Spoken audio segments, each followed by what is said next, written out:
Bismillahirrahmanirrahim. Assalamualaikum warahmatullahi wabarakatuh. Perkenalkan, nama saya Amil Jawari, nomor pokok mahasiswa 2363005, mata kuliah Pancasila, dosen Bapak Esaka Pratala, S.SOS.M.SI, Prodi Administrasi Ekonomi dan Bisnis. Di sini saya akan menjelaskan A. Membangun argumen tentang dinamika dan tantangan Pancasila sebagai dasar nilai pengembangan ilmu. B. Tantangan nasionalisme dalam dinamika global. A. Argumen tentang Pancasila sebagai dasar pengembangan ilmu. Pancasila sebagai pengembangan ilmu belum dibicarakan secara eksplisit para penyelenggara negara sejak Orde Lama sampai era Reformasi. Para penyelenggara negara pada umumnya hanya menyinggung masalah pentingnya keterkaitan antara pengembangan ilmu dan dimensi kemanusiaan atau humanisme. 1. Kajian tentang Pancasila sebagai dasar nilai pengembangan ilmu baru mendapat perhatian yang lebih khusus dan eksplisit oleh kaum intelektual di beberapa perguruan tinggi, khususnya Universitas Gadjah Mada yang menyelenggarakan seminar nasional tentang Pancasila sebagai pengembangan ilmu pada tahun 1987 dan simposium dan sarasehan nasional tentang Pancasila sebagai paradigma ilmu, pengetahuan dan pembangunan nasional di tahun 2006. Namun pada kurun waktu akhir-akhir ini belum ada lagi suatu upaya untuk mengaktualisasikan nilai-nilai Pancasila dalam kaitan dengan pengembangan iptek di Indonesia. 2. Beberapa contoh bisnis yang menggunakan teknologi informasi. 1. E-somersi atau toko online. Perusahaan e-somersi seperti Lazada, Bukalapak, dan Tokopedia menggunakan teknologi informasi untuk mengelola inventory, meningkatkan pelayanan pelanggan, dan meningkatkan penjualan melalui website dan aplikasi mobile. 2. Keuangan perusahaan. Keuangan seperti bank dan perusahaan asuransi adalah contoh bisnis yang menggunakan teknologi informasi secara luas. Perusahaan keuangan menggunakan teknologi informasi untuk meningkatkan efisiensi dalam proses transaksi, meningkatkan kualitas pelayanan pelanggan, dan meningkatkan keamanan informasi. 3. Teknologi. Contoh bisnis yang menggunakan teknologi informasi selanjutnya adalah perusahaan yang bergerak di bidang teknologi, seperti Gojek atau Grab. Biasanya teknologi informasi akan digunakan untuk membantu mengelola armada, meningkatkan pelayanan pelanggan, dan meningkatkan efisiensi dalam proses transaksi melalui aplikasi mobile. 3. Argumen tentang tantangan Pancasila sebagai dasar pengembangan ilmu. Ada beberapa bentuk tantangan terhadap Pancasila sebagai dasar pengembangan iptek di Indonesia. 1. Kapitalisme yang sebagai menguasai perekonomian di dunia, termasuk Indonesia. Akibatnya ruang bagi penerapan nilai-nilai Pancasila sebagai dasar pengembangan ilmu menjadi terbatas. Upaya bagi pengembangan sistem ekonomi Pancasila yang penuh dirintis Profesor Mumpyarto pada tahun 1980-an belum menemukan wujud nyata yang dapat diandalkan untuk menangkal dan menyaingi sistem ekonomi yang berorientasi pada pemilik modal besar.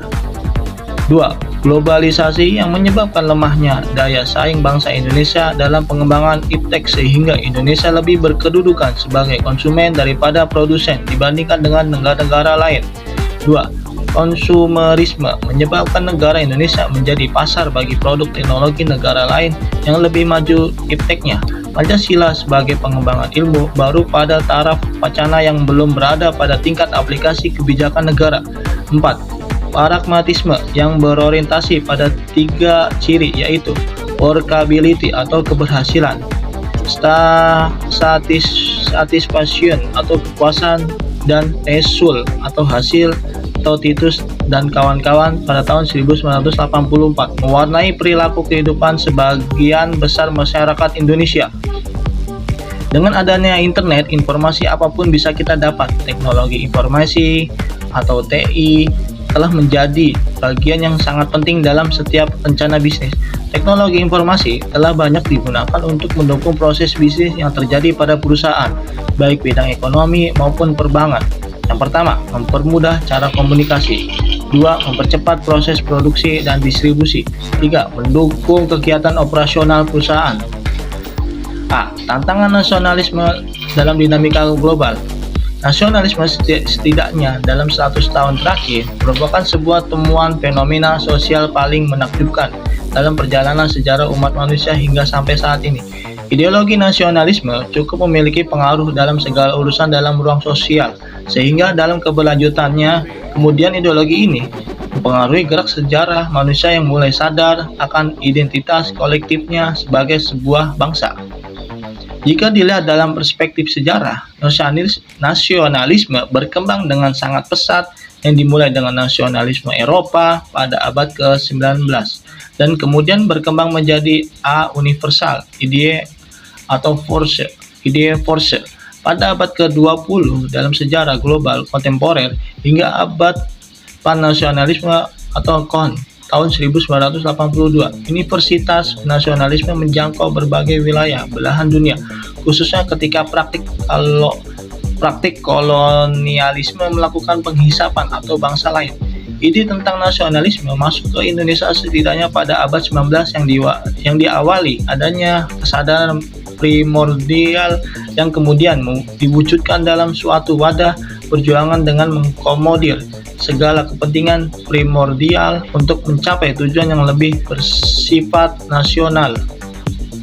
Nilai-nilai perjuangan dan nasionalisme harus senantiasa dijaga sekaligus diwariskan kepada anak cucu sebagai generasi penerus bangsa, supaya keutuhan dan persatuan negara Indonesia tetap terjaga untuk menghadapi tantangan zaman. Hal ini menunjukkan bahwa nasionalisme memiliki kedudukan yang cukup fundamental dalam kehidupan berbangsa dan bernegara. Pada era globalisasi saat ini, rasa nasionalisme dari sebagian rakyat Indonesia mulai memudar seiring berkembangnya zaman yang terus maju. Saat ini globalisasi telah menempatkan manusia pada dunia tanpa batas atau borderless world yang disertai dengan evolusi di bidang ICT atau Information and Communication Technology. Terima kasih, sekian presentasi dari saya. Wassalamualaikum warahmatullahi wabarakatuh.